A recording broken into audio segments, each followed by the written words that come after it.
مشہور تو مولا علی کے لیے ہوا سلونی سلونی. اگر دیکھا جائے تو سلونی کی ابتدا تو رسول خدا سے ہوئی ہے کہ رسول خدا کے پاس لوگوں نے آ کے سوال کیے. حالانکہ قرآن نے کہا فَاسْأَلُوا أَهْلَ الذِّكْرِ إِن كُنتُمْ لَا تَعْلَمُونَ, سوال کرو جاننے والوں سے اگر تم نہیں جانتے ہو. بہرحال تو رسول اللہ کے پاس آتے تھے لوگ, سوال کرتے تھے. اسی طرح جتنے بھی قرآن میں سورے ہیں ان کا کوئی نہ کوئی پرپس ضرور ہے, وجہ ضرور ہے.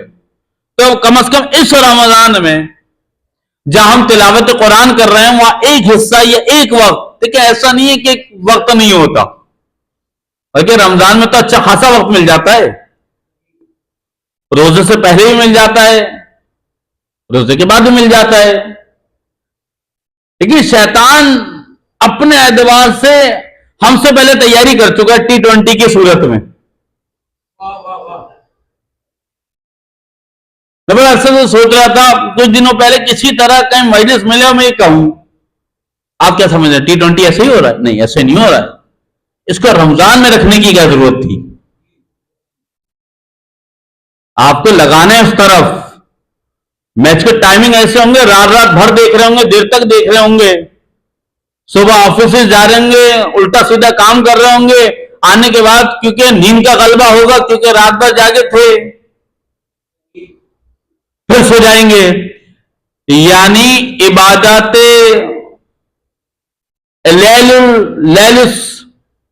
رمضان بھی گئے, یعنی رمضان کی راتوں کی جتنی عبادتیں تھیں اس سے بھی گئے, تلاوت قرآن سے بھی گئے, فکر قرآن سے بھی گئے, تفکر قرآن سے بھی گئے. جب ان تمام چیزوں سے چلے گئے تو روح رمضان سے چلے گئے, روح روزہ آپ سے نکل گئی. کیوں نہیں ملی؟ لیکن جو جس چیز میں جٹا ہوا ہوتا ہے اس کو اس سے چیز ملتی ہے. یعنی آپ اگر کسی کتاب میں کسی کام میں لگے ہوئے ہیں, مثلا میں ایک میکینک کی مثال دوں, ایک میکینک لگا رہتا ہے انجن میں, اور جب وہ بہت عرصہ دراز لگا رہے نا کچھ نہ کچھ وہ انوینٹ کر ہی لیتا ہے, ایجاد کر ہی لیتا ہے کہ جناب اس سے یہ کام بھی ہو جاتا ہے. آپ دیکھیں نا یہ فیس بک وغیرہ پہ جو نئے نئے یہ آ رہے ہوتے ہیں, یہ کرنے سے یعنی انہوں نے کوئی نہ کوئی ان کے ذہن میں آئیڈیا آیا, انہوں نے اس کو پریکٹس کر کے دیکھا, اس کا ایکسپیریمنٹ کیا, کامیاب ہو گئے, انہوں نے فیس بک وغیرہ پہ ڈال دیا. تو جب ایک میکینک کو ایک لوہے کے انجن میں دماغ لگانے سے سب کچھ مل سکتا ہے, تو آپ جب قرآن میں اپنے آپ کو اپنے دل و دماغ کو لائیں گے کیا کچھ نہ ملے گا؟ لگائیں تو چھوڑ دیں T20 PSL وغیرہ. میں واقعاً بتا رہا ہوں, پلاننگ ہے یہ. دو موقع پر میچز دکھائے جاتے ہیں, یا تو رمضان میں دکھائے جائیں گے یا آپ کے بچوں کے 9-10 میٹرک کے انٹر کے ایگزام ہو رہے ہیں تب میچ آ رہے ہوں گے, تاکہ یہ تعلیمی اعتبار سے بھی نیچے رہیں اور عبادتی اعتبار سے بھی کنڈیم ہو جائیں. بالکل ختم, نہ عبادت کے لائق رہے نہ علم ان تک پہنچ سکا.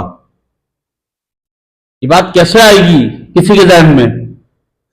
جب تک وہ بیدار نہیں ہوگا, جب تک شعور نہیں ہوگا, خدا کے راستے پہ ہوگا تو خدا کے دین پر اور خدا کے بندوں پر ہونے والے حملوں کو پہچان لے گا. میں ایک مثال دے رہا ہوں, لا مناقشہ فی المثال, کو اس کو سیاسی بات میں نہ لے جائے. ایران نے کیسے سمجھ لیا, کیسے بھانپ لیا کہ کون کہاں سے حملہ کر سکتا ہے؟ یعنی جب آپ خدا کے راستے میں, دین کو بچانے کے راستے میں, تو پھر خدا الہام کرے گا, پھر خدا مدد کرتا رہے گا. دیکھو اس حوالے سے بھی محتاط رہو, یہاں سے بھی کچھ ہو سکتا ہے. خدا نے ڈالا نا, چاہے خامنائی کے ذہن میں ڈالا یا ایران کے انجینئر یا جو بھی ان کے ادارے سے ڈالا کہ دیکھیں یہاں سے حملہ ہو سکتا ہے ہمارے اوپر. کیسے ہوا؟ کیوں؟ سوچ رہے تھے. بہرحال بات کہیں سے کہیں نہیں نکل جائے, برزخ کے حوالے سے گفتگو کرنی. تو قرآن میں اس رمضان میں ایک ٹارگٹ یہ بھی رکھے, تلاوت قرآن اپنی جگہ ثواب رکھے گا. دیکھیں تلاوت قرآن اپنی جگہ ثواب رکھتا ہے, لیکن بہت زیادہ جو ثواب روایت میں آیا وہ غور و فکر کا ہے. قرآن میں غور و فکر, اب غور و فکر کا تھوڑا سا آپ طریقہ بدل دیجئے, تلاوت قرآن چلاتے رہیے, واجب کی حد تک تو نہیں ہے قرآن کا ختم کرنا رمضان میں. ہاں بہتر ہے کہ رمضان میں قرآن ختم کیا جائے.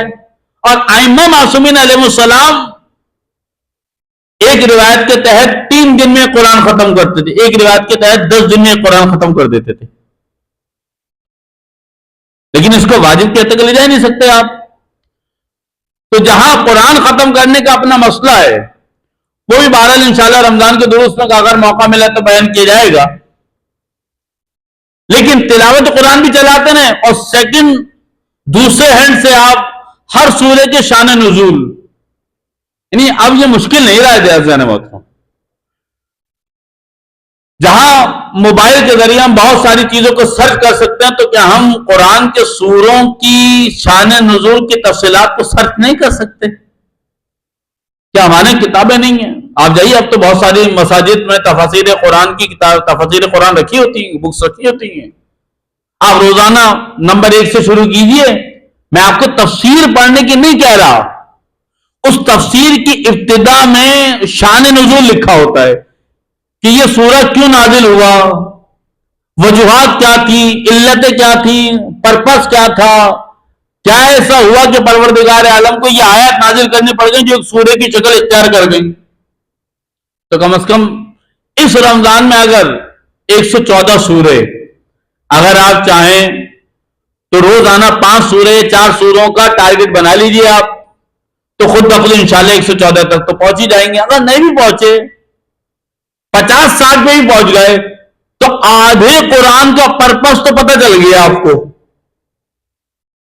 کہ آدھا قرآن یعنی اتنے سورے, یعنی 50 کے قریب 60 کے قریب سورے جو نازل ہوئے, ان سوروں کے نازل ہونے کی یہ وجوہات تھی. بتائیے کتنا علم آ گیا آپ کے اندر. جب انسان اس طرف بڑھے گا اور وجوہات پتہ چل جائیں گے, پھر انسان رمضان کا تگدو کرے گا, پھر سے شوق پیدا ہوگا. وہ جو معاملہ تھا کہ سورہ اس وجہ سے نازل ہوا, دیکھوں تو کہ ہوا کیا تھا, یحییٰ کے واقعے میں تھا کیا, یوسف کے واقعے میں تھا کیا, عیسیٰ کے واقعے میں تھا کیا, حزقیل کے واقعے میں تھا کیا, حابیل و قابل کا معاملہ تھا کیا. یہ ایک قرآن کا ایک مرحلہ ہے. اب جو میں نے سورہ مبارکہ مؤمنون اور مؤمنین دونوں کی آیت نمبر 100 کا آخری ٹکڑا, من ورائہم برزخ, ان کے پیچھے برزخ ہے, الی یوم یبعثون, ان کو وہاں پلٹنا ہے, آنا ہے, یعنی ہم تمام افراد کو واپس پلٹنا ہے. کہاں؟ اللہ کی بارگاہ میں. اب اس میں بہت ساری باتیں, پہلے اس سورے کے بہت سارے فضائل میں سے 2-3 فضیلتیں بیان کر دوں.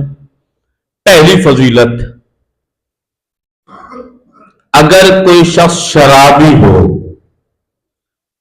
تو رسول اللہ فرما رہے ہیں اس سورے کو رات کے وقت لکھو, اور لکھنے کے بعد اس شرابی کے ساتھ باندھ دو, انشاءاللہ وہ ان قریب شراب سے متنفر ہو جائے گا. رسول خدا فرما رہے ہیں. دیکھیں یہ معاملات ہمارے درمیان تو ہے نا, لوگ آگے کہتے ہیں وہ قبلہ ہمارا بیٹا چرس پیتا ہے, ہمارا بیٹا شراب پیتا ہے, ہمارا بیٹا ہیروئن پیتا ہے, ہمارا بیٹا فلاں گناہ کرتا ہے, کوئی طریقہ بتا دیجئے. حالانکہ اس حوالے سے مدرسۃ القائم کے مدرس ڈاکٹر عابد حسین زیدی صاحب نے بڑا ایک دقیق کام کیا ہے. ایک کتاب کا نام ہے دنیا آخرت کے 100 پریشانیوں کے حل, اس کے اندر بھی یہ چیزیں لکھی. بہرحال اگر کوئی شرابی ہو تو رات کے وقت اس سورہ کو لکھا جائے کاغذی کپڑے پر, اور اس شرابی کے باندھ دیا جائے, انشاءاللہ رسول خدا فرما رہے ہیں انشاءاللہ وہ شراب بھی چھوڑ دے گا اور شراب سے متنفر بھی ہو جائے گا. اچھا, یہاں فوراً لوگ اعتراض کرتے ہیں یہ کیسے ہو سکتا ہے؟ جس کو قرآن کے سوروں کے اثرات و برکات کا علم اور یقین رکھتا ہے, وہ کہتا ہے کہنے والی ذات صادق ہے اور کلام بھی صادق ہے. یعنی قرآن لکھنا ہے, بتا کون رہا ہے؟ رسول خدا. اچھا, اس سے اگلا یہ تو ہمارے آپ کے گھروں کا ہو سکتا ہے، میں آپ کو تو نہیں کہہ رہا، میرے گھر کا ہو سکتا ہے. ہر کوئی یہ کہہ رہا ہے کہ ہمارے بچے نماز نہیں پڑھتے.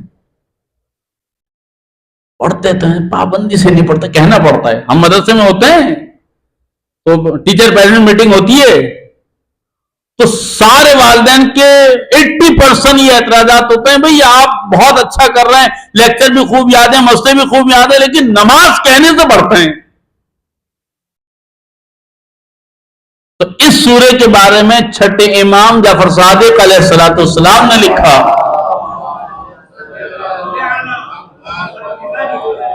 سورہ مؤمنون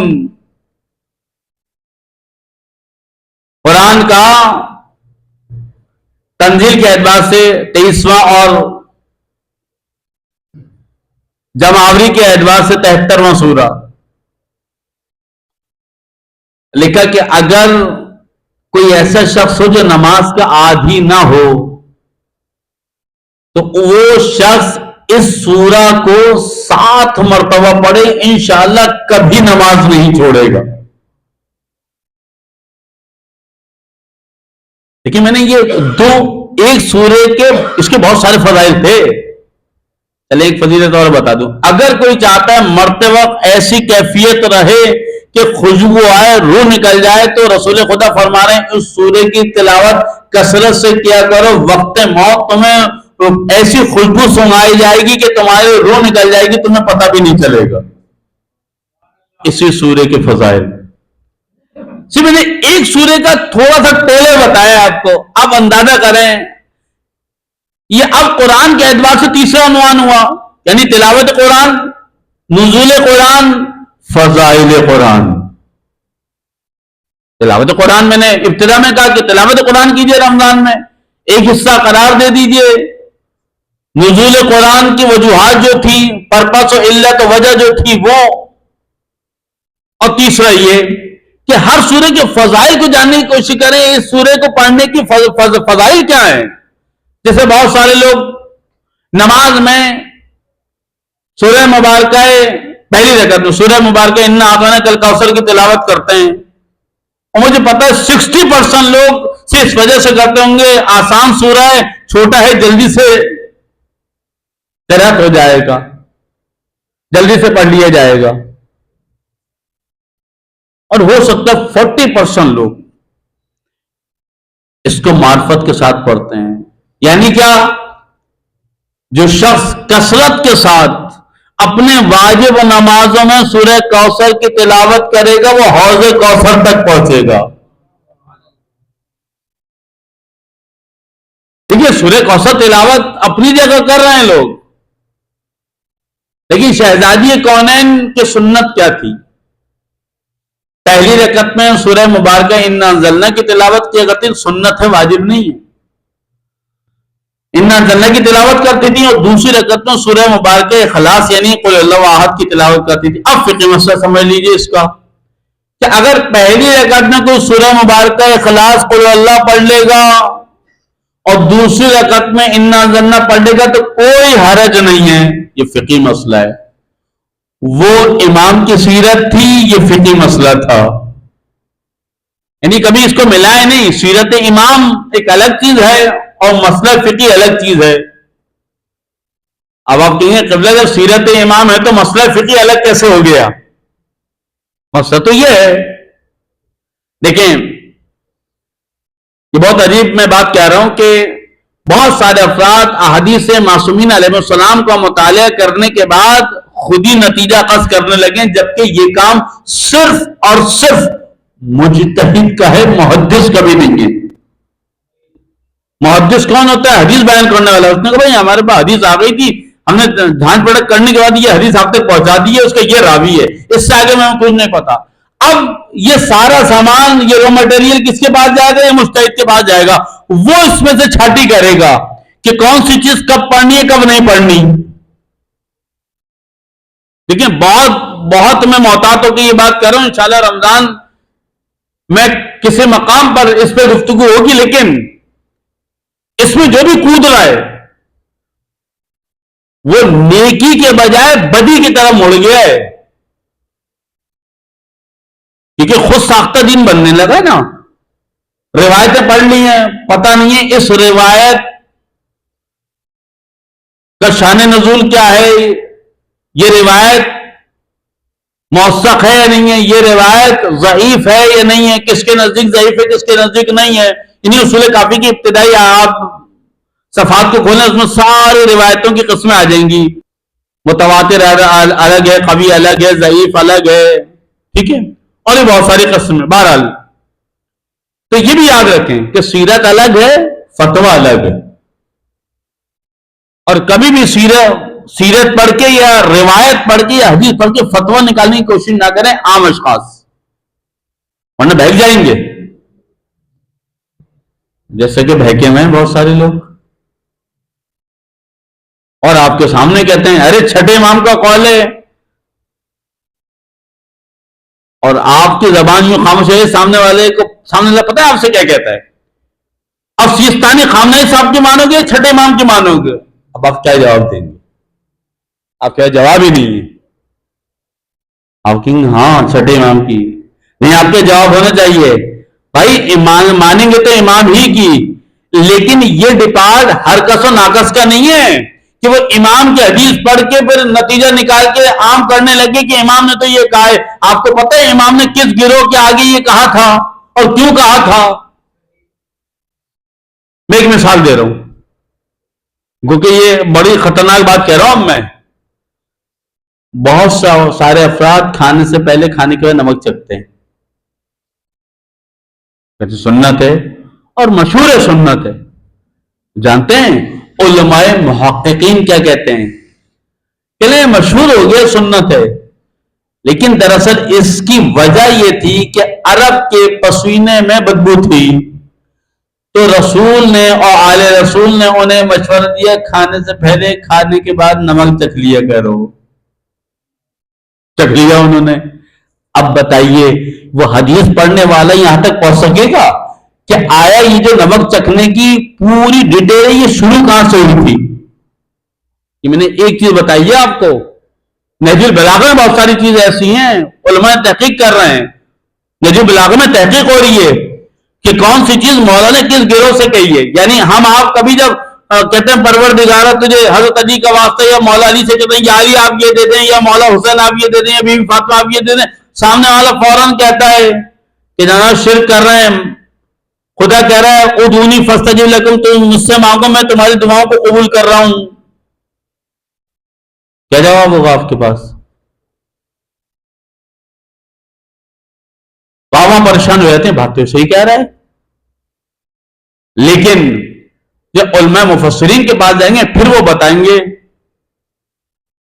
فلا تدعوا من دون اللہ, اللہ کے سوا کسی کو نہیں پڑھا. سوا سے مراد یہ اللہ کے گروہ ہیں, رسول آل رسول. اچھا یہ جو دے رہے ہیں یہ کہاں سے دے رہے ہیں؟ میں سمجھ رہا ہوں, میں اپنے عنوان سے تھوڑا سا دور ہٹا ہوں. یہ کہاں سے دے رہے ہیں؟ یہ خدا کے یہاں سے تو دے رہے ہیں, ٹھیک ہے. کوئی کہے گا نہیں قبلہ دینے والا تو آپ اسی سے تو مانگ رہے نہیں. ابھی میں واضح کر دیتا ہوں.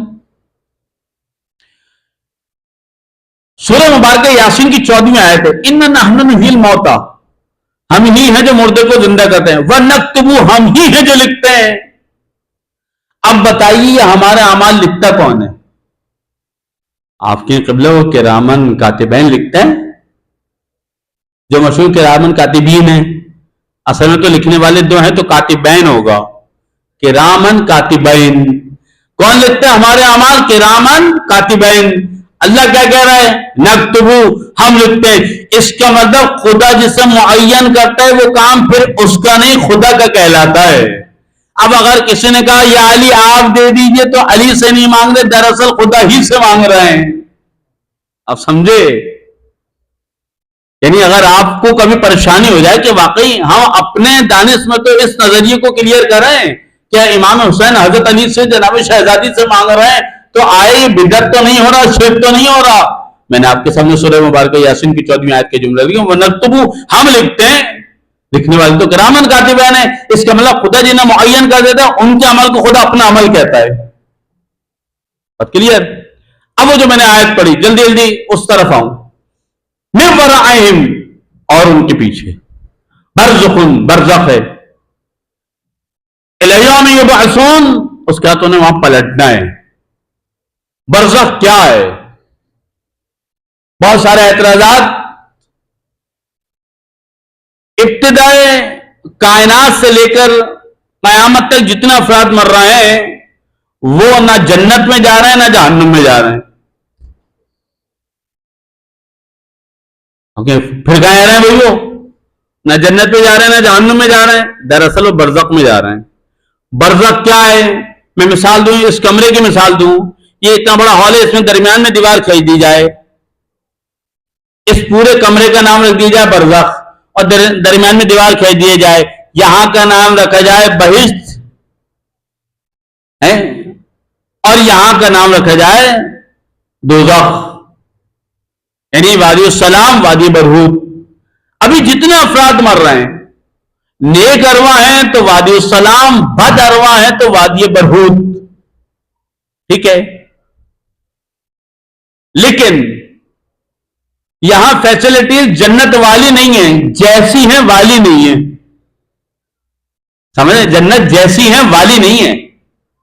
جب یہاں کا وادی السلام کا رہنے والا منتقل اور ٹرانسفر کیا جائے گا بعد قیامت اصلی جنت میں، پھر وہ کہے گا وہ تو کچھ بھی نہیں تھا جو یہ ہے۔ اب معاملہ الٹا، جو یہاں کی وادی برہوت میں ہوگا، جب اصلی دوزخ میں جائے گا کہے گا پروردگارا وہیں بھیج دے، وہ اچھی تھی، وہاں اتنی سختی نہیں تھی۔ تو اس کا مطلب کیا ہوا کہ اس وقت مرنا ہمارے لیے رحمت ہے، اس لیے کہا گیا مرحوم۔ ابھی برزخ میں چلے جائیں گے، برزخ میں چلے گا تو کیا ہوگا؟ امام نے کہا ہم تو کچھ نہیں کر سکتے، برزخ کا سامان خود کر کے آنا، چھٹے امام کی حدیث سے برزخ کا سامان خود کر کے آنا، وہاں ہم کچھ نہیں کر سکتے۔ لیکن دیکھیں کتنا عجیب معاملہ ہے، پروردگار عالم نے جب اپنے خاص بندوں کو روک دیا، لیکن اس شخص کے لیے اس کے رشتہ داروں کے ذریعے بہت سے سامان کو اعمال کے ذریعے پہنچا دیا ہے۔ اب مرحلہ کیا ہے؟ دیکھیں بہت سارے اعتراضات، لوگ یہ کہتے ہیں کہ جناب برزخ میں جسم جائے گا۔ پہلے سمجھ لیجیے چکر کیا ہے۔ ایک جسم یہ ہے ہمارا گوشت پوش والا جو کہ مٹی میں مل جانا ہے، ایک جسم جسم لطیف ہے۔ بچوں کو سمجھانے کے لیے جسم لطیف کیا ہوتا ہے، اکثر ڈراموں دیکھا ہوگا، دیوار میں سے بندہ گزر گیا، دیوار حائل نہیں ہے، ارے فلمیں کچھ ایسی بنائی جاتی ہیں وہ دیوار حائل نہیں ہوتی، جن بناتا وہ یوں نکل گیا، اب بچے پریشان، لو دیوار اور دروازہ اس کے لیے کوئی رکاوٹ ہی نہیں ہے، اور یوں سمجھے جسم لطیف ایسا ہے۔ اچھا یہ جسم لطیف الگ ہے، یہاں بھی کنفیوژن ہوئی ہے لوگوں کو، کچھ لوگوں نے روح کو جسم لطیف کہا ہے، جبکہ آیت اللہ دستگوی شیرازی نے اپنی کتاب برزخ میں کہا نہیں، جسم لطیف اور جسم کثیف، کثیف یہ جو گوشت پوش والا ہے، لطیف وہ جو نہ نظر آنے والا ہے، روح الگ ہے۔ اب جب ہماری موت واقع ہوتی ہے تو جسم لطیف اس جسم سے الگ ہو جاتا ہے، اسی کے ساتھ رہ رہا ہوتا ہے جسم لطیف، سمجھیے گا وہ جسم اس کے ساتھ رہ رہا ہوتا ہے، جیسے ہماری موت واقع ہوتی ہے وہ جسم الگ ہو جاتا ہے، جسم لطیف چلتا میت کے ساتھ ساتھ ہے، چلتا میت کے ساتھ ساتھ ہے، اور پھر جیسے قبر کے دہانے تک پہنچتا ہے وہ جسم لطیف جسم کثیف کے ساتھ دوبارہ، جب دوبارہ ہوتا ہے روح بھی اندر ہوتی ہے قبر میں۔ اطلاع دستگوی شیرازی نے کتاب برزخ میں پوری تفصیلات لکھی ہے، اس وجہ سے میں مرنے کی مجلس میں تفصیلات یوں تھوڑی تھوڑی پڑھ رہا ہوں تاکہ اس مدرسے کی جو کتاب ہے اس کو بہت ڈیٹیل سے پڑھنا، بڑی اچھی کتاب ہے اطلاع دستگوی شیرازی کی، بڑی ڈیٹیل اس کے اندر۔ تو اب جب یہ جسم وہاں پہنچا قبر میں، یہاں دو تین سوال شیعوں پہ اٹھائے کہ بھئی آپ منہ میں عقیق رکھتے ہیں، ہاں رکھتے ہیں. کا دیکھا گیا ہے کہ جب آپ کا مردہ اردہ گل سڑ گیا, وہ دانتوں کے پاس وہ تو پتھر رکھا ہوا ہے, اور آپ ہی کہہ رہے تھے کہ سوال و جواب ہوتے ہیں. ہم کہتے ہیں آپ بھی صحیح کہہ رہے ہیں اور ہمارا عمل بھی صحیح, کہ یہ کیسے ہو سکتا ہے کہ ہم بھی صحیح کہہ رہے ہیں اور آپ بھی صحیح کہہ رہے ہیں, یہ کیسے ہو سکتا ہے؟ کہ جب تک جس میں لطیف و کثیف کو نہیں پڑھو گے تو ایسے ہی اعتراض کرو گے. کیا مطلب؟ مطلب یہ ہے کہ جب جس میں لطیف کو جس میں کثیف کے ساتھ دوبارہ ملایا قبر کے اندر, کب؟ جب قبر بالکل بند ہو گئی تو اب فرشتے اتر آئے. جب فرشتے اترے اور سوال جواب شروع کیے, تو سوال و جواب جو ہو رہے ہوں گے تو وہ جس میں کثیف کے پاس ہو رہے ہوں گے, جواب جس میں لطیف دے رہا ہوگا. اب یہاں اطلت سغوی شیرازی نے ایک اعتراض کا جواب دیا کہ کچھ لوگ یہ کہتے ہیں کہ جناب نہیں, جس میں لطیف تعلق ہوتا ہے, جس میں کثیف وہ ہوتا ہے جو قبر میں چلا جاتا ہے. تو کیا اچھا, اطلت سغوی شیرازی نے کہا یہاں سے تو ایک بہت بڑا حرج پیدا ہو رہا ہے. وہ کیا ہے؟ ارے سنیے کتنا عجیب حرج ہے کہ اگر یہ مان لیا جائے کہ جس میں لطیف الگ ہے اور جس میں کثیف الگ ہے, تو گناہ تو جس میں کثیف نے کیا ہے, لطیف جواب کیوں دے گا؟ بات بالکل صحیح ہے. جو گناہ کیا وہ جس میں کثیف نے کیا ہے, یعنی یہ ہاتھ پیر گوشت والے نے کیا ہے, وہ جواب کیوں دے گا؟ نہیں, یہ بھی ساتھ ساتھ تھا, یہ ساتھ ساتھ تھا. اور اب جب جواب دینے کا مرحلہ آیا تو جواب یہ دے گا. اب دیکھیں, اب یہاں سے معاملہ کلیئر ہوا. کیا کہ لوگ یہ کہتے ہیں کہ جناب آپ یہ کہتے ہیں فشار قبر ہوتا ہے. ہم نے دیکھا کہ جب مردے کا گوشت گل سڑ گیا, جس طرح قبر میں لٹایا تھا مردہ ویسے ہی لیٹا ہوا ہے, یعنی بالفاظ دیگر ہڈیاں, ڈھانچہ اس کی کوئی ہڈی نہیں ٹوٹی, اور آپ کی وہ چیزیں عقیق وقیق بھی ویسے ہی رکھا ہوا ہے. یہ کیسے کہا جاتا ہے؟ جیسے میں نے ابھی کہا کہ جب سوال جواب آنا شروع ہوئے تھے تو یہ مردہ تھوڑی بول رہا تھا, یعنی مردے کا جس میں کثیف نہیں بول رہا تھا, جس میں لطیف بول رہا تھا. اور جو فشار قبر شروع ہوگا وہ فشار قبر محسوس جو ہوگا وہ روح کو ہوگا اور جس میں لطیف کو ہو رہا ہوگا. جیسے شیرازی نے لکھا کہ جیسے فشار قبر کیا چیز ہے؟ دیکھیں, وحشت قبر الگ ہے, فشار قبر الگ ہے. فشار قبر کیا ہے؟ ایسا محسوس ہونا کہ قبر کی دونوں دیواریں آپس میں مل گئیں اور پسلیاں جمبے ایک دوسرے میں چلی گئیں. کسے محسوس ہو رہا ہے؟ مردے کو محسوس ہو رہا ہے. ٹوٹ رہی ہیں ہڈیاں, ٹوٹ رہی ہیں پسلیاں, ٹوٹ رہی ہیں, لیکن ٹوٹتے نہیں ہیں. کیوں؟ جس میں لطیف کی وجہ سے. مردہ ویسے کہ ویسے ہی ہے, لیکن تکلیف وہی محسوس کر رہے. کون؟ جس میں لطیف, کیونکہ ساتھ ساتھ تھا. لیکن مردہ یہ سمجھ رہے کہ میرے جسم میں ہو رہا ہی ہے.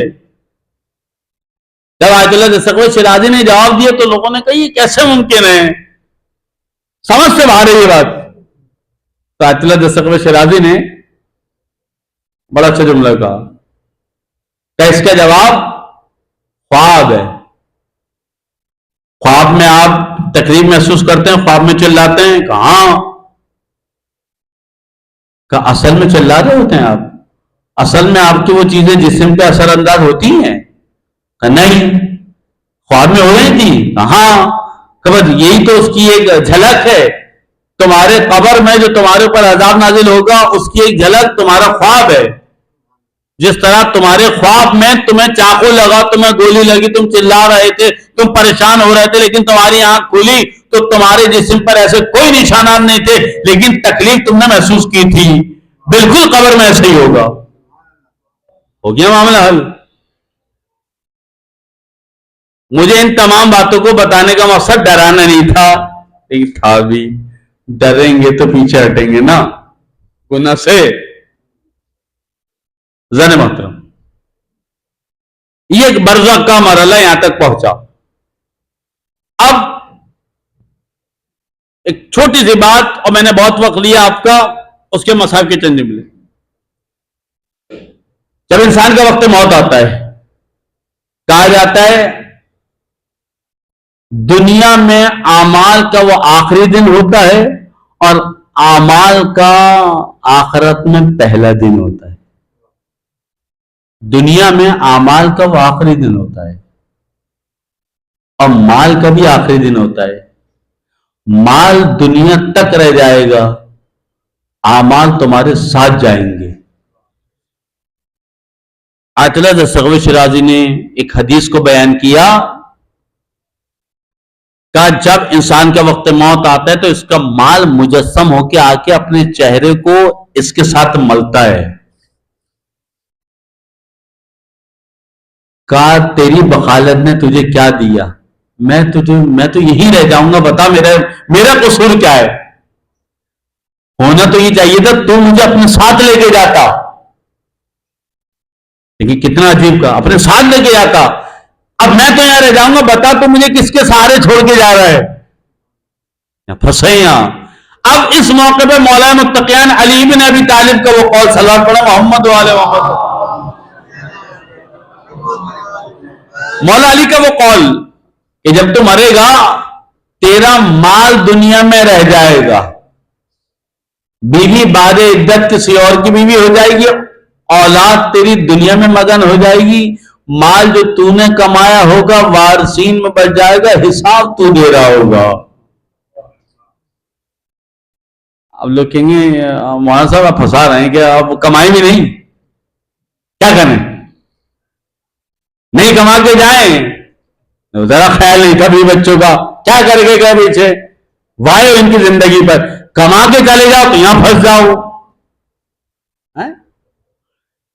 نہیں، اسلامی تربیت کی یہی ایک ہمارے درمیان وجہ، اسلامی تربیت کی ضرورت اسی لیے تھی کہ اپنے گھر والوں کی تربیت ایسی کر کے جاؤ تمہارا مال جب چھوٹے گا تمہارے جانے کے بعد تب بھی تمہارا ہی رہے گا.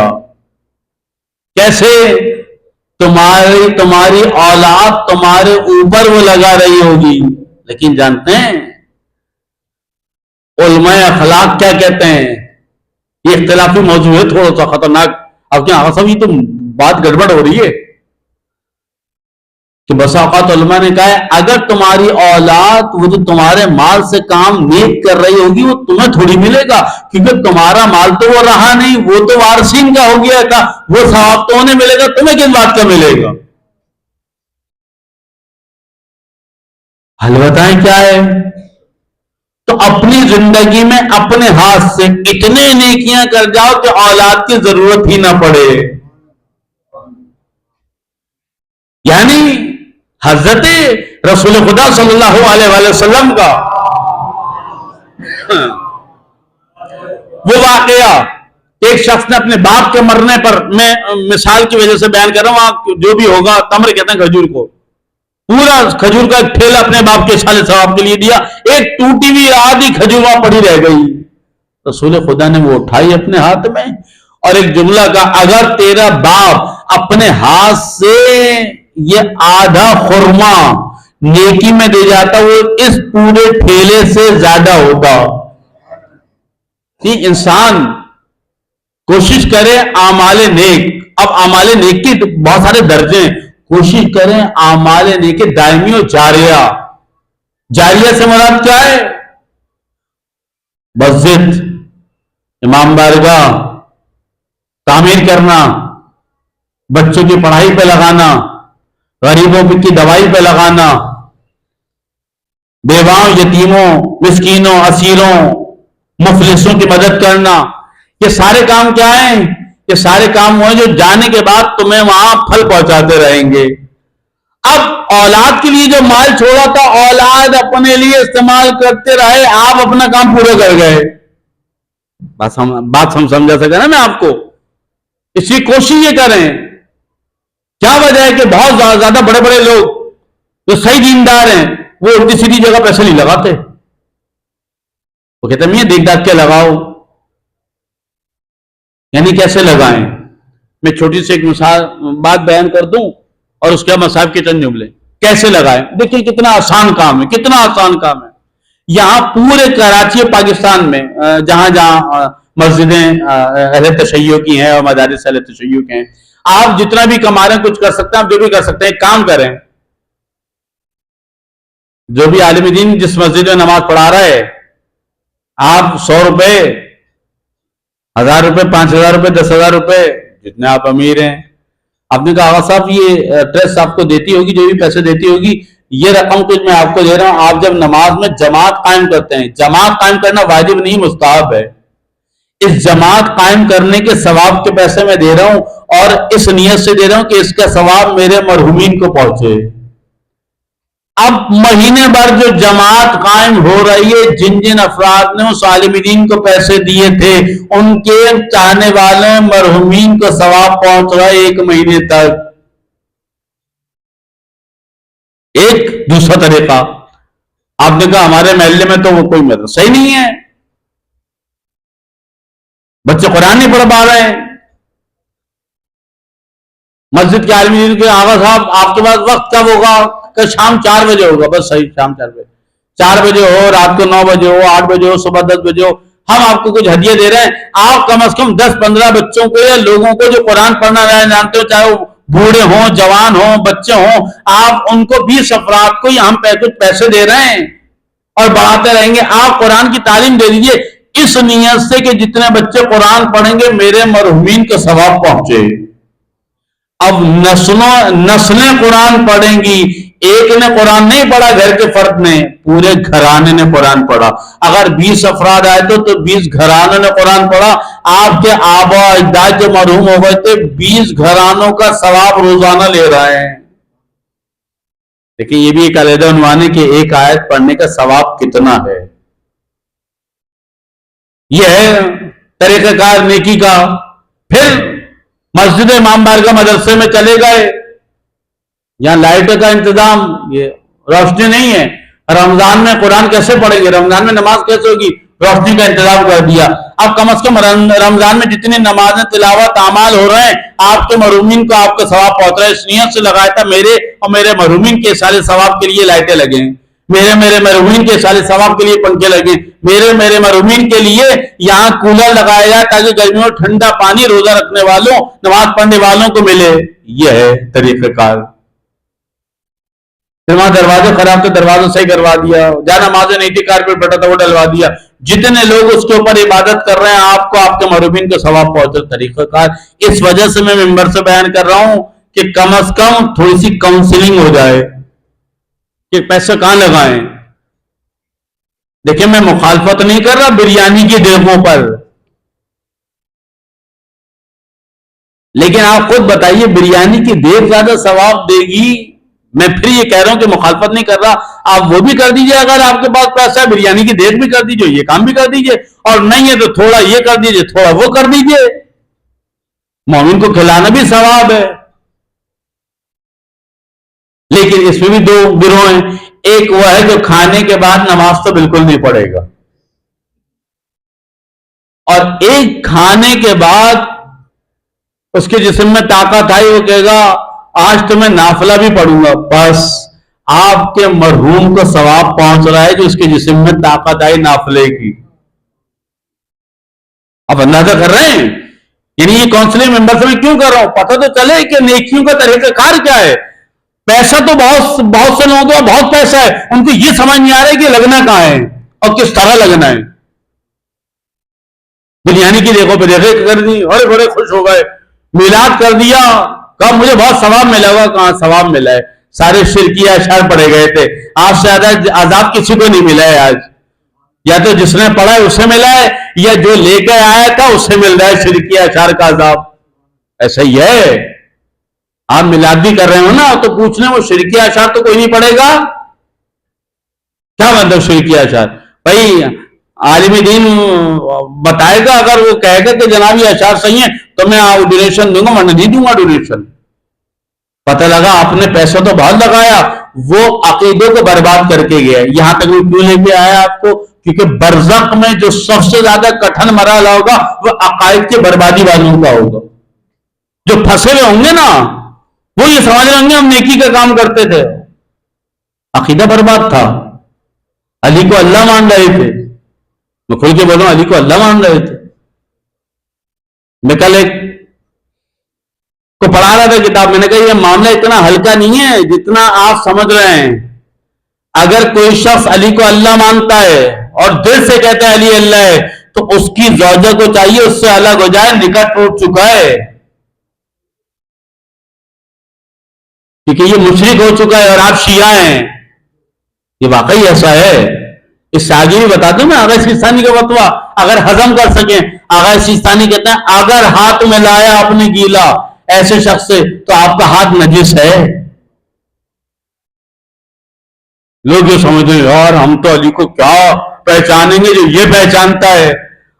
جتنا آپ پہچانتے ہیں وہ اچھا ہے. اچھا اتنا نہیں پہچانا جس نے اتنا پہچانا ہے.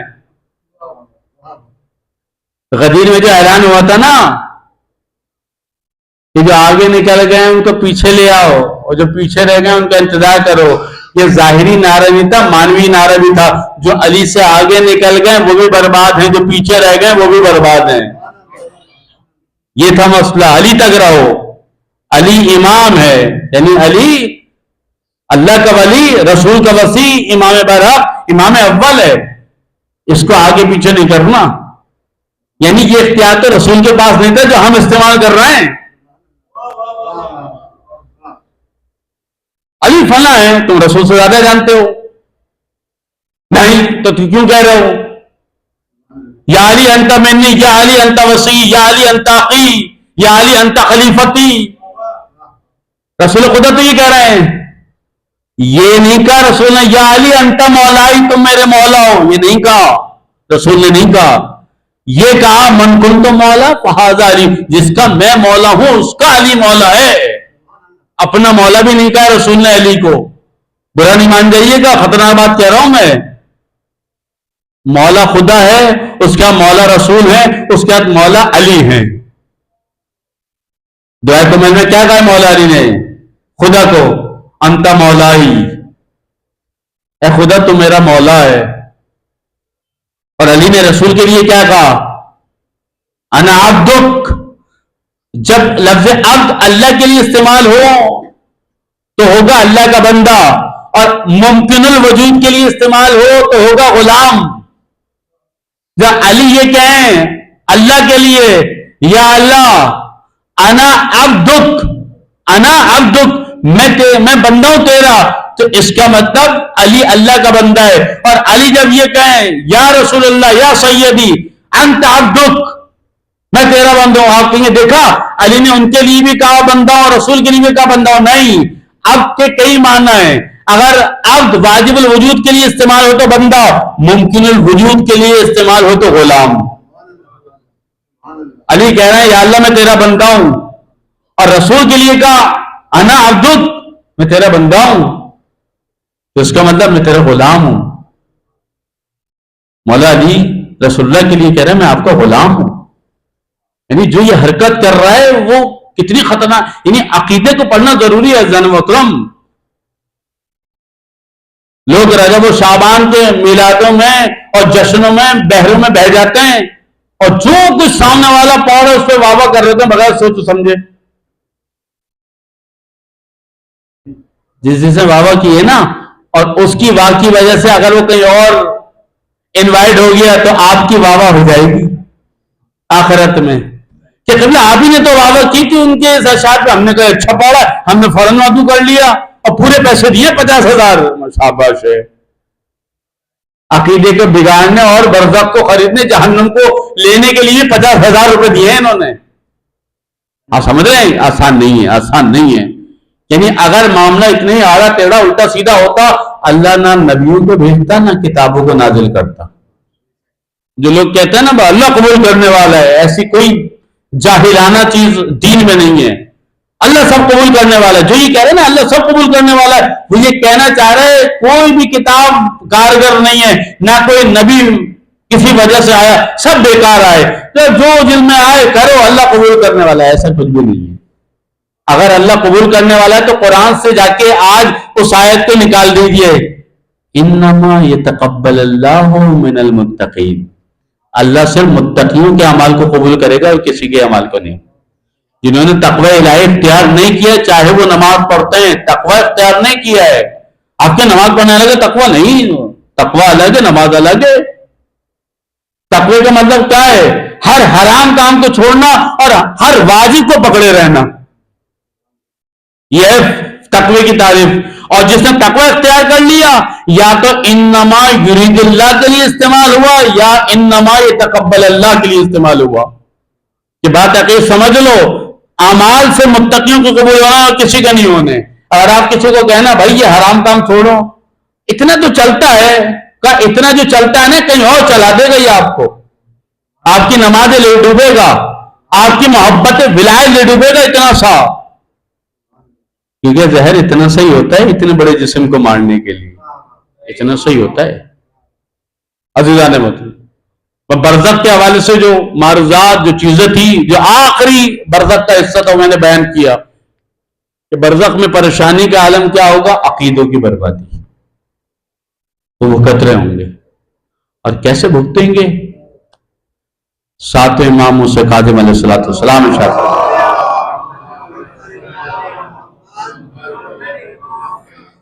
خلیفہ عباسی کے دور میں ایک وزیر مرا، برزخ کتاب میں واقعہ لکھا ہے، اس کے ساتویں امام کے حرم میں، اچھا حرم سے بہت زیادہ مراد ہوتی ہے، یا تو وہ خود قبر ہے یا اس کی پریمیسز جو ہوتی ہے، دیواریں ہوتی ہیں، وہ بھی حرم کہلاتی ہے، حرم میں دفنا دیا گیا۔ وہاں کا جو متولی تھا وہ اندر ہی سوتا تھا۔ لیکن عجیب واقعہ ہے یہ کہ عقیدہ برباد ہو، عقیدہ خراب ہو، ظلم ہو، امام کی مخالفت ہو، تو حرم امام بھی ساتھ نہیں دیتا۔ اچھا یہ بات ہر کسی کے لیے نہیں ہے، جہاں کہیں کہیں عقیدہ تھا، کہیں کہیں نہیں تھا۔ میں اس کو تھوڑا سا بھی نہج البلاغہ کے ایک چھوٹے سے ٹکڑے سے ملا دوں گا تاکہ یہ کنفیوژن بھی دور ہو جائے، کیا کہہ گیا میں۔ جب اس کو دفنایا تو رات کو متولی اندر سو رہا تھا، اس نے خواب میں دیکھا کہ اس کی قبر میں آگ لگی اور ہڈیاں بالکل جل گئی، کیونکہ امام کا مخالف تھا وہ، اور حرم میں دھواں بھر گیا۔ اٹھا تو واقعی دھواں بھرا ہوا تھا حرم میں۔ تھوڑا اس نے جا کے بغداد یا بصرہ میں خلیفہ بیٹھا ہوا تھا، وہاں پیغام پہنچایا کہ اس طرح ہوا ہے کہ نہیں تم وہم ہوا ہوگا۔ اچھا قبر اوپر سے بند تھی، دھواں بھرا تھا، قبر بند تھی۔ کہ تم سچ کرو کہ ہاں میں نے خود بدبو سونگی ہے، دھواں بھرا ہوا تھا، جب میں اٹھاؤں اس حرم میں دھواں بھرا ہوا تھا۔ امام کہہ رہے تھے نکالو اسے میرے حرم سے، مخالف ہے، ہمارے گناہ گار ہے، نکالو اس کو۔ بادشاہ نے کہا اچھا زیادہ لوگوں کو نہیں بتانا۔ اور پھر وہ امام موسیٰ کاظم علیہ السلام کے حرم میں آئے اور سب کارڈن آف کیا گیا، اس قبر کو کھودا تو جلی بھی ہڈیاں نکلی۔ یعنی عقیدے کی بربادی اتنی خطرناک چیز ہے۔ اور پھر اگر یقیناً آپ کے ذہن میں سوالات پیدا ہوں گے، قبلہ پھر یہ لوگ امام حسین کے حرم میں لوگ لے کے جاتے ہیں، وہاں کے کارپیٹ کو جھاڑ کے اس کفن کے اوپر جھاڑتے ہیں، طواف کراتے ہیں۔ دیکھیں مکمل عقیدے کا خراب ہونا، کہیں عقیدے کا ایسا خراب ہونا جہاں خود نہیں پتا تھا کہ یہ عقیدہ برباد ہے۔ بہت سے لوگوں کو پتہ نہیں چلتا یہ ہو کیا گیا، کہ ان کے لیے نہیں یہ بات۔ جن کو پتہ ہے کہ ہم امامت کے مخالف ہیں اس وقت، جنہیں پتہ ہے کہ ہم عبادت کے مخالف ہیں اس وقت، انہیں پتہ ہے کہ ہم کیا حق کے مخالف ہیں۔ قرآن میں دو بار استعمال ہوا یہ جملہ، وَلَا تَلْبِسُوا الْحَقَّ بِالْبَاطِلِ وَلَا تَكْتُمُوا الْحَقَّ، کہ تم باطل کو حق کے ساتھ نہ ملا اور حق کو چھپاؤ نہیں۔ اور پھر ایک جملہ الگ تھوڑا سا، وَلِمَا تَلْبِسُوا الْحَقَّ بِالْبَاطِلِ وَتَكْتُمُوا الْحَقَّ وَأَنْتُمْ تَعْلَمُونَ۔ عالم سورہ مبارکہ نساء میں ہی ہے یہ دونوں آیت، کہ تم حق کو باطل کے ساتھ نہیں ملا اور حق کو نہیں چھپاؤ، اور کیسے تم حق کو باطل کے ساتھ ملاتے ہو، حق کو چھپاتے ہو، جبکہ تم جانتے ہو حق کیا ہے؟ حق کیا ہے تم جانتے ہو؟ حق یہ ہے کہ رسول رسول ہے، حق یہ ہے کہ علی اللہ کا ولی ہے، حق یہ ہے کہ حسن مجتبی اللہ کا ولی ہے، رسول کا وصی ہے، اپنے بابا کا جانشین ہے، امام حق ہے، حجت خدا ہے، امام معصوم ہے۔ اب وہ معاملہ جو نہج البلاغہ نے کلیئر کیا ہے، مولا علی نے کہا مرتبہ 3 نظریے ہوں گے، 3 نظریے۔ ایک نظریہ یہ ڈائریکٹ گیا کہاں؟ جنت۔ ایک طبقہ نظریہ یہ ڈائریکٹ گیا جہنم۔ ایک درمیان والا ہے، اس سے نہیں پتا کہ کہاں جائے گا۔ انشاءاللہ شفاعت معصومین اس کو میسر آئے گی جہاں معاملہ اچھا شفاعت کی ضرورت پڑے کہاں؟ پتہ کہاں پڑے گی؟ جہاں انسان توبہ بھی نہیں کر پایا اور موت نے اسے حال لے لیا، موت نے اسے موقع ہی نہیں دیا سمجھنے کا، لمحے بھر میں روح نکل گئی، یہ بیچارہ اب شفاعت کا منتظر ہوگا۔ اور وہ افراد جو ملک الموت کو دیکھنے سے پہلے، کیونکہ چھٹے امام کا یہ قول ہے کہ جب تک انسان کی توبہ قبول ہوتی ہے جب تک ملک الموت کو نہ دیکھ لے، اب دیکھ لیا اب قبول نہیں ہونی، اب تو آ گیا سر پہ، اس سے پہلے توبہ کر لو صدقے دل کے ساتھ، خدا قبول کر لے گا انشاءاللہ اکاؤنٹ صاف۔ اور اگر اس کے بعد کیا اب کوئی کچھ نہیں ہوگا، اب بس شفاعت معصومین کا انتظار کرنا ہے۔ واقعی شفاعت معصومین وہ افراد کہ جنہوں نے حسین سے محبت کی تھی، جنہوں نے جناب سیدہ سے مولا علی سے محبت کی، یہ وہ گھرانہ ہے کہ یہ احسان رکھتا نہیں ہے۔ اگر آپ وقت نکال کے حسین کی عزا میں آئے تھے، آپ اپنے غم کو بھول کے سیدہ کے لال کے غموں کو یاد رکھ رہے تھے، تو بی بی اس کا اجر دیں گی، مولا اس کا اجر دیں گے۔ اور کیا کہا تھا جناب شہزادی نے کہ نہیں جاؤں گی جنت میں جب تک اپنے چاہنے والوں کو، اپنے بیٹے کے عزاداروں کو بخشوا کے جنت میں نہ لے جاؤں، اس وقت تک میں جنت میں نہیں جاؤں۔ عزاداروں نے مظلوم کربلا، ہاں ایک ایسے شخص کی مجلس جو ایک مقام پر بیٹا بھی تھا، ایک مقام پر بھائی ہے، ایک مقام پر شوہر ہے، باپ بھی ہے، عزادارہ نے مظلوم کربلا، امام حسین سیدہ کے بیٹے، عباس و زینب کے بھائی، علی اکبر کے بابا،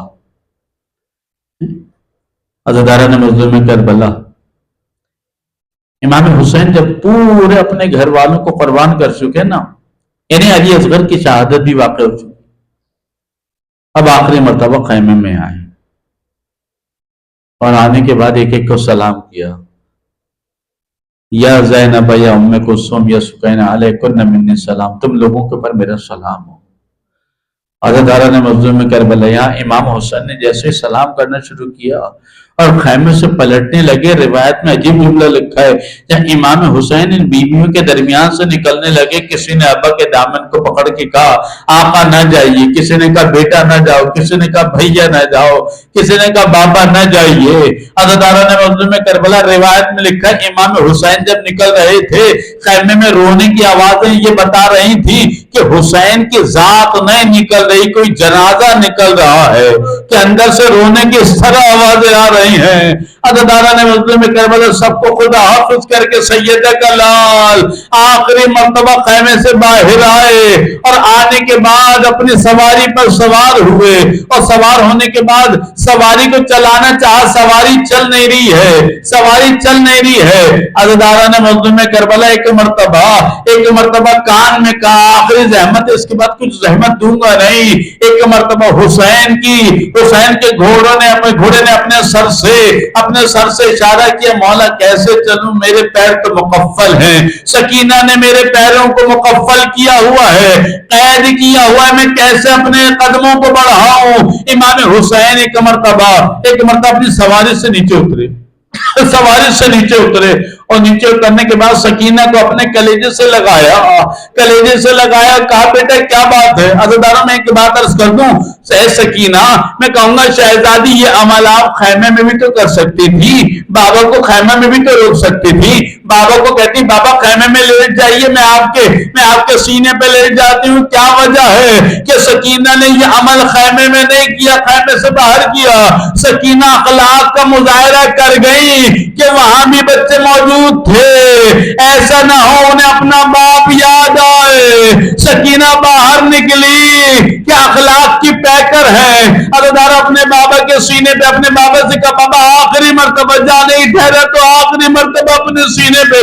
عزیزانو یہاں جتنے صاحبان اولاد ہیں، جتنی بیٹیاں والے ہیں نا، انہیں پتہ ہے کہ بیٹیوں کی محبت کیا ہوتی ہے، بیٹیاں باپ سے کس طریقے کی محبت کرتی ہیں، بیٹیاں باپ کا کتنا خیال کرتی ہیں۔ جناب سکینہ ایک جانماز اپنی بچھاتی تھی، ایک جانماز اپنے بابا کی بچھاتی تھی۔ عزیزانو امام حسین نے اپنے سینے پر آخری مرتبہ اپنی چہیتی بیٹی، لاڈلی بیٹی سکینہ کو سلایا۔ کچھ دیر نہ گزری تھی، سکینہ بیدار ہوئی کہ بابا خدا حافظ، اے بابا خدا حافظ۔ امام ہے فوراً سوال کیا، بیٹا سکینہ میں سوال کرنا چاہتا ہوں، ابھی تو ضد کر رہی تھی، اے سکینہ ایسا کیا ہوا کہ فوراً بیدار ہو کے خدا حافظ کہہ دیا؟ کیا کہا بابا کیا بتاؤں، میری آنکھوں کا بند ہونا تھا، آنکھیں بند ہوتے ہی دادی زہرا کو دیکھا، اپنے ہاتھوں کو پھیلائے کہہ رہی تھی اے سکینہ میرے گود کے پالے حسین کو۔ الا ولعنۃ اللہ علی القوم الظالمین وسيعلم الذين ظلموا أي منقلب ينقلبون۔ پروردگارہ ہماری اس قلیل ترین عبادت کو اپنی بارگاہ میں قبول فرما۔ پروردگارہ ہمارے مرحومین کے اور جتنے افراد یہاں بیٹھے ان کے مرحومین کے علی خصوص ولایت حسین ابن جعفر حسین کے تمام گناہ کبیرہ و صغیرہ کو معاف فرما۔ پروردگارہ ہماری تمام خطاؤں سے، ولایت حسین ابن جعفر حسین کی تمام خطاؤں سے درگزر فرما۔ پروردگارہ مرحومین کے قبول پر خصوصاً ولایت حسین ابن جعفر حسین کی قبر پر اپنی خصوصی رحمت برکت نازل فرما۔ خداوندہ ولایت حسین کے جتنے متعلقین ہیں، بہن بھائی ہیں اور جتنے بھی رشتہ دار ہیں، پروردگارہ نے صبر عطا فرما۔ پروردگارہ ان کے زوجہ کو، ان کے بچوں کو، ان کے بھائی کو، ان کی بہنوں کو صبر عطا فرما۔ پروردگارہ ہمارا خاتمہ بالخیر فرما۔ پروردگارہ اس ملک پر اپنی رحمت برکت نازل فرما۔ پروردگارہ اس ملک کی حفاظت فرما۔ پروردگارہ انقلاب اسلامی کی حفاظت فرما۔ پروردگارہ آیت اللہ خامنائی و سیستانی تمام اراجین کرام کی حفاظت فرما۔ پروردگارہ تمام مظلومین جہان کی خصوصاً مدد فرما۔ پروردگارہ تمام ظالمین خصوصاً امریکہ و اسرائیل اور ان کے حامیوں پہ اپنے عذاب و قہر کو نازل فرما۔ پروردگارہ بے اولادوں کو اولاد عطا فرما۔ پروردگارہ بے گھروں کو گھر عطا فرما۔ مقروضوں کے قرض کو ادا فرما۔ جو بچے بچیاں شادی کے قابل ہو چکے ہیں ان کے لیے بہتر رشتے اور وسائل کو فراہم فرما۔ خداوندہ اپنے رسول کی، ائمہ کی، قرآن کی، اسلام کی، ہمارے وقت کے امام کی ہمیں معرفت عطا فرما۔ خداوندہ ہمیں معرفت حسین کربلا عطا فرما۔ پروردگارہ ظہور امام علیہ السلام میں جلد تعجیل فرما اور ہمیں امام کے انصار و اعوان میں قرار دے۔ ایک سورہ فاتحہ ارواح مومنین و مومنات، مسلمین و مسلمات، اس مدرسے کے جتنے مرحومین ہیں ان کے لیے اور جو خدمت کرتے ہیں ان کے مرحومین کے ارواح کے لیے علی الخصوص اس مدرسے کے خادم اور طالب علم سید ولایت حسین رضوی ابن سید جعفر حسین رضوی کے لیے رحم اللہ من یقرأ الفاتحہ۔ Thank you for watching my YouTube channel.